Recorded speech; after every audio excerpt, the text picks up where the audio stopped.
जय जगन्नाथ मु पूजा आपको स्वागत कर मिनी ब्लॉग को। तो मु कार्तिक पूर्णिमा दिन बाबा मुक्तेश्वर मंदिर को आसी बाबा को दर्शन करने बहुत वर्ष पर मु बाबा मुक्तेश्वर मंदिर को आसी से गला बेलू बाबा पहड़ पड़ जाता आ बहुत मन दुख है बाबा को दर्शन कर पारे किंतु मु जाऊ जाऊ हठात किना मंदिर रे मु गली दीप जाली मुंडिया मारला बेलू बाबा पहड़ खोलीगला।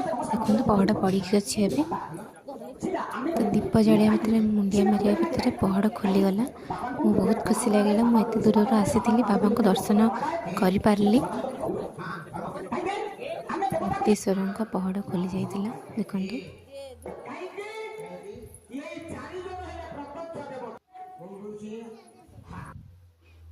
तो बाबा फुल वीडियो मु अपलोड कर सारी, आप मो चैनल को जाई देखिपारे। Thank you for watching.